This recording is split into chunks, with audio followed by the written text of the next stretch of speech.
So let's talk about Africa. Vitally important. Where do I start?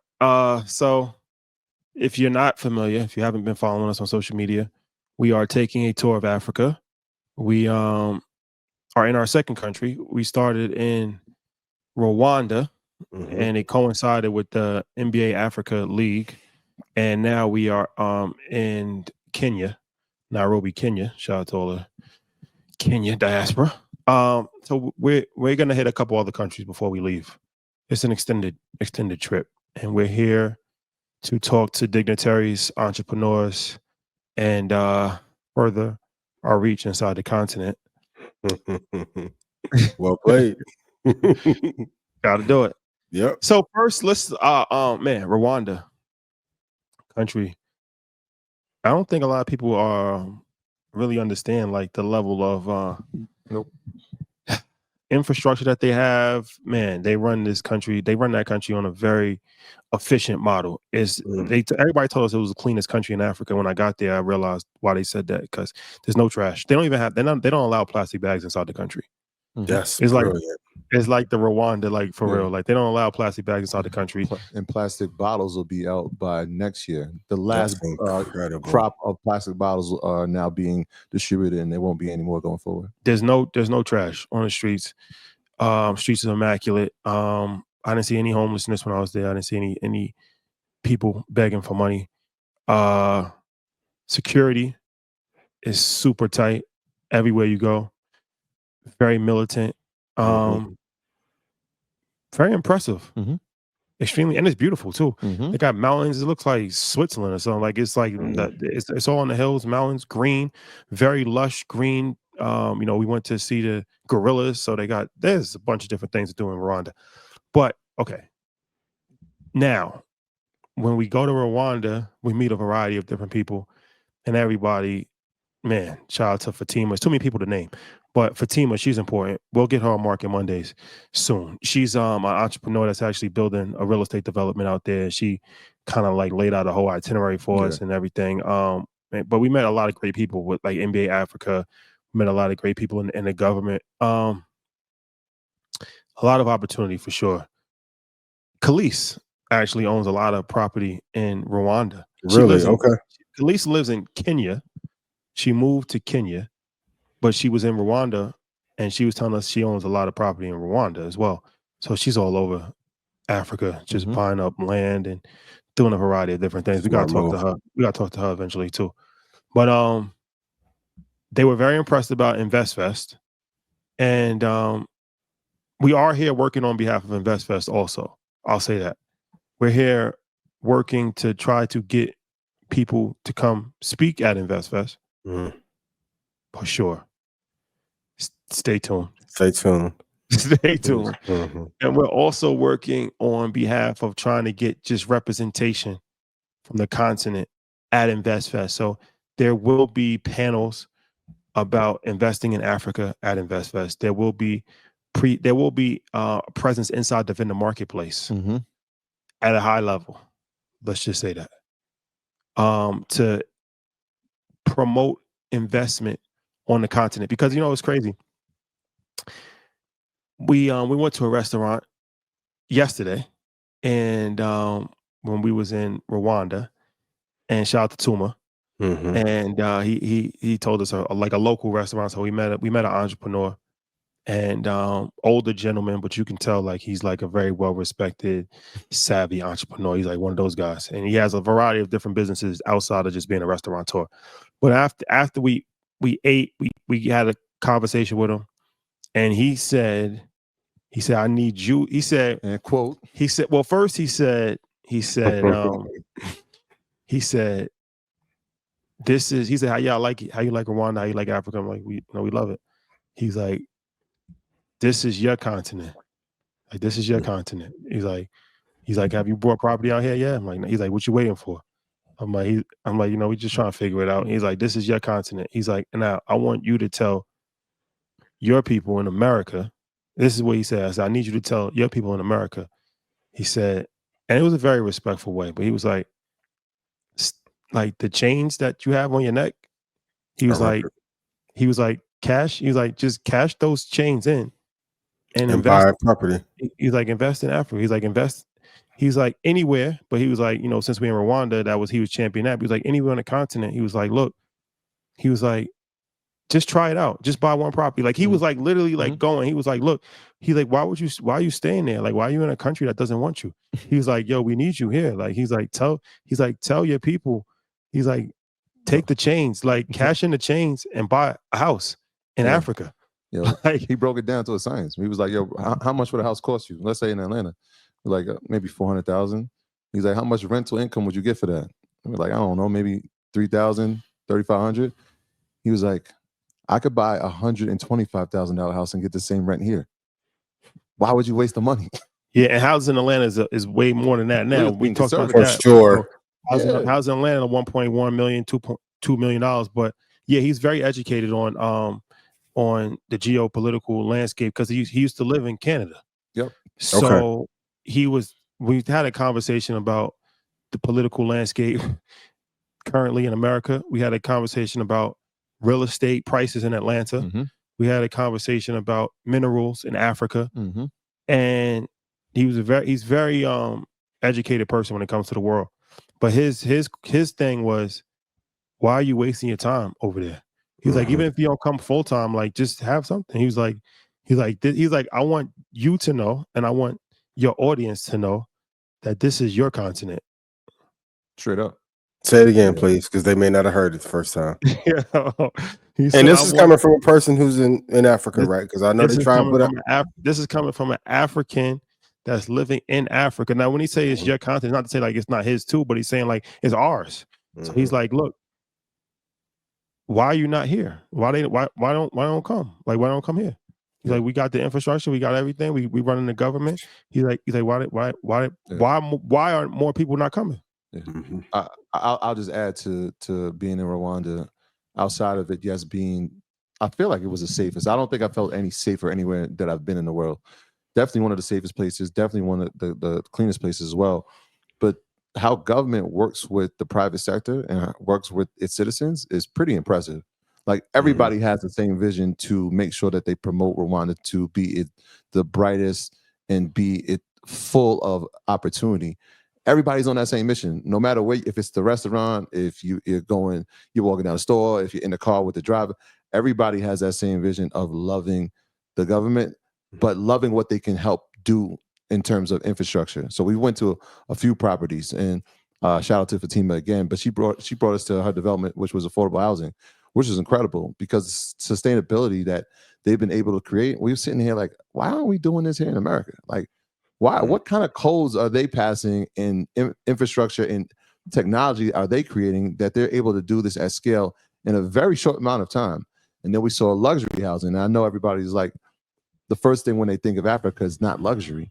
Like, but why wouldn't you, right? Like there's people who have wealth and there's people who want to obtain it. And so when we went to the luxury properties, it's like, man, this is incredible. Insane. Like real cities. And so a couple of things that I noticed was like, obviously, who's running it, who's the architect, who's the engineer, who's the interior designer, all look like us. But on top of it, it was like everybody's pretty young that's doing this. The team that we met, I mean, maybe mid-40s or younger, which is incredible. That's incredible. Right? And we've seen a few Americans that have gone there and said, like, there's no need for us to go back. Well, there's a bunch of Americans expats that have moved there. There's a bunch of people that was living in America that moved back or got educated in America. Fatima, she actually went to Wharton School of Business and came back. So there's a lot of people that are like not really pressed about trying to just live in America. Like they could have the option to live there if they want to, but it's like too much money, too much opportunity, too friendly, too peaceful. And the thing about the country too is that they had the genocide that happened 30 years ago. So if you've seen that movie Hotel in Rwanda, which they have very strong views about that, but so they rebuilt. What were the views? Not to cut you off. They said it was not real. Propaganda piece. Some truths and some falsehoods. Yeah, they said a lot of creative license. Yeah, a lot of misrepresentation. A lot of misrepresentation was done on that. That's what they say. But it's like Singapore. There's no smoking. So I asked them yesterday. There's no drugs in Rwanda. You can't smoke weed. So you're not going to see nobody. It's a very militant place. Like if you've been to Singapore, you can you understand what I'm saying. Like Mhm. it reminds me of Singapore. Like it's very militant. The nightlife is they don't really have like it's not like on the west side. Like they don't party to but everybody's not a partier. So some people just want to just have a peaceful, Yeah. just quiet life and just enjoy their life, right? So that's Rwanda. Now we're in Kenya. Hold on, before we leave, because you talked about entrepreneurs, and we'd be remiss if we didn't say that we went to a tech hub inside of Kigali. And when you want to talk about just brilliance, so this tech hub is pretty much solving the problems for the continent. And so a lot of people are coming here, investors are coming here, but a lot of the brilliant minds of the continent are coming here. We spoke to a gentleman, and we'll probably have him on Market Mondays as well, who's creating infrastructure for, I guess it would be like W-9 workers in a sense, right? No, Contracted workers. No, gig economy. The gig Okay. economy. Like Uber drivers. Oh, well, yes. But that was part of it. It was the Uber economy, obviously, from people getting jobs, but the people who do a lot of the contracting was like, how do you know how much they've worked? How do you know the projects that they worked on? There's no data set for it, which is not a problem. Like, we don't think about that, but like that's a real issue. If you have a lot of infrastructure and you have a lot of people that are working for it, it would be like when you go to the side of the road and you pick up somebody and you're like, oh, I need you to fix something. Like, there's a country that's doing that, but nobody's getting documented. And when they go to banks or institutions to try to get loans or try to have credit, there's no paperwork on them. So how do you create the infrastructure that has that paperwork? And now when they go to an institution and say, hey, this is the body of work I've done. Here's my work history. Here's how much I've made. Here's what I need. That becomes more of an easier process, which is not something that sitting there thinking about. I'm like, wow, that makes a lot of sense. How many countries need something like that? I mean, just a lot of brilliance is happening. And Fatima was the one that orchestrated pretty much a variety of different things for us in Rwanda. She's tied in everywhere. And she's not even from Rwanda. That's another thing. There's a lot of people that are from different countries in Africa that live in Rwanda. She's actually from Somalia, but grew up in Gambia and now lives in Rwanda. But the interesting thing that tied it into what we do is Alvin. Alvin's our guy that you always see us with. Some people say he looks like Rick Ross. But that's not Ross, y'all. He's the guy from Ghana who actually opened up all the doors for us in Africa. He's our plug to Africa, and that's our partner in Samba City. How we got connected with him is through InvestFest. I think we've told this story a few times, but he came to InvestFest, was so impressed by InvestFest, wanted to just connect with us, and then one thing led to the next. Fatima came to InvestFest last year on her own. We didn't know her. And she actually ran into Alvin at InvestFest. They knew each other from Africa, but they didn't know that they was going to be in Atlanta together. So Fatima comes to InvestFest once again, highly impressed by the situation, meets 19 Keys, a bunch of other people, Shaka Bars. So when we have the commonality through InvestFest, because she's already seen it. So now when she's telling people like high up officials and government stuff like that about InvestFest, she's speaking from firsthand experience. And now it's all coming together, it's connecting dots. I say that to say, man, I don't know why would you not want to go to InvestFest? It's literally life-changing. It's fear. It's the only reason at this point, fear. Yeah. Because it's like you're going to spend a track record of 5 years. If it's $250 for a ticket, right? You're going to go to a concert. A musical concert is not changing your life. It's not.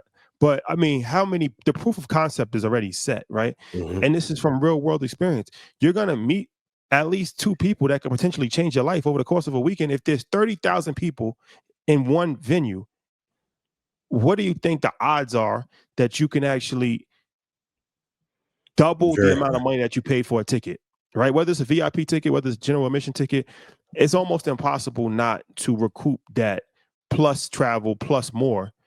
That's impossible. So it's like, why would you not want to go? It's just, I don't know. Fear?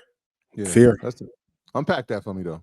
Fear of really being uncomfortable, being of change. What type of fear? Fear of being uncomfortable and fear of success. It has nothing to do with I'm gonna be real. You're going to get your money back just listening to me. If I made you money, please put yes in chat. But we had these conversations all the time. I'm like, I don't know how y'all plan this shit out for you. I wouldn't do it. That's why I haven't done it. Cool. The headache is too big. But all the people that you get to meet, and I think it's a great lesson in, you have to create something amazing for other amazing connections to come to you.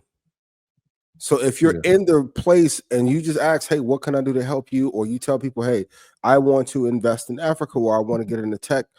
There are people there who can walk you through that for sure. But a lot of times we'll say, well, I don't know if it's worth the investment because we're really afraid of, am I prepared for the opportunity if I meet somebody from NVIDIA or Microsoft or Google or BlackRock or Citadel? It's like, maybe I didn't do the work all year how I was supposed to do it.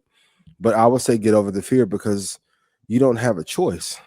We're seeing the biggest concentration in capital go to a few companies, and it's not going to change. The world we lived in 2005 and 2007 is never going to come back. I don't even think we're ever going to have housing affordability ever again at scale. Can't afford it. When all the PE and all the venture companies have overrides and capital institutions have overrides on the rental market, that's not going to change. I'm sorry. And if we are going to hover at 5.5% to 7% interest rates, there's no affordability. This your own way. And you bring up a good point. And like you said, we said this before, but this is really the most important year for InvestFest because it's like, okay, Africa, we're talking about that. We're talking about the political landscape. You know, everything that's changed as far as cutbacks and DEI, and we talked about that. And then we talk about artificial intelligence. For sure. Right? And we're let alone, we didn't even talk about real estate. Like you just said, there's a housing shortage. There may never be a time where you can actually get an affordable home after the next 3 years. And then we're talking about unprecedented opportunities in the stock market. How many reasons? Like, this is pivotal. This is a pivotal time in human history. You got to take advantage of it. And it's like, man, sometimes in life you take things for granted. If you live in the United States of America, right? And you're just thinking like, okay, this is just a cool event. Like this, we on the other side of the world, and people is telling us, like, they're trying to figure out how you get that many Black people to come together to learn about entrepreneurship. That's unbelievable. That's unbelievable. Okay. And Ian, I'll give you your credit here, and I've done it before, but the power of your performance at InvestFest speaks volumes, man. We go to a lot of places, and even if they don't remember the name of the person, like we were at dinner the other night, and they were like, there was this guy who just kept reiterating things about the mindset and how they need. Oh, Fatima, right? And I was like, oh yeah, that's Ian. She was like, my gosh, he was phenomenal. I'm like, damn, like your name is being, well, not even your name, your performance is speaking in rooms that you're not even in. So congrats to you on that, man. But it's the mindset, and this is why, you know, InvestFest exists, because people need to understand that they deserve all these things, right? They deserve to be rich. But they need to be around people with that similar mindset, man. So make sure y'all there. She actually said my favorite part. She said she brought up 3 moments. She brought up meeting 19 Keys. Shout out to 19 in the vendor marketplace. She was like, there's one guy was just making a bunch of money in the vendor marketplace. He's selling all these crowns. So I'm like, oh, 19 Keys. She's like, yeah. Get into it. She brought up 19 Keys. She brought up 50 Cent. She's like, I had to watch that, the 50 Cent thing. She's like, that guy is just impressive all the way around. And then she was like, but my favorite part, she's like, there was this guy, and when he spoke, everybody just stopped. And then he had these mantras, and then he was going in and out, and he was talking about investing. And she's like, I didn't even know everything that he was saying, but I was just hooked on it. She was like, I believed it. I'm like, she was like, his name was Dunlap. I'm like, oh, Ian. She's like, yes, Dunlap. I'm like, so you never know who's watching you. You never know who's watching. And that's always I told y'all going into it, I'm like, damn, I'm competing with 50. One of my favorite artists all time. I gotta find a way to eclipse that. But also too, I think too many people get an opportunity and take for granted, I'm gonna get another shot. No, every shot's game winner. You never know who may be in the building to watch and say, or even if it was performance was terrible, that changes the scope of the relationship. People may say it won't, but it's a different, like the thing that I loved about learning from like WWE is that the biggest performer always had the most money at the end of the year. You couldn't run away from that Steve Austin moment. You don't remember what Brooklyn Brawler did. Shout to you if you still living. My thing is, even in this market, you're not going to get another $88, $89 Nvidia entry. It's over. This Africa run that you got, like y'all are manifesting what Nas said at the end of Belly. You aren't going to get this in 15 years. Like even this weekend, I was working on investing. Fucking Google dropped this ultra plan. I have to revise my whole AI segment of what I was going to talk about at InvestFest. Please put in chat. Every shot is a game-winning shot.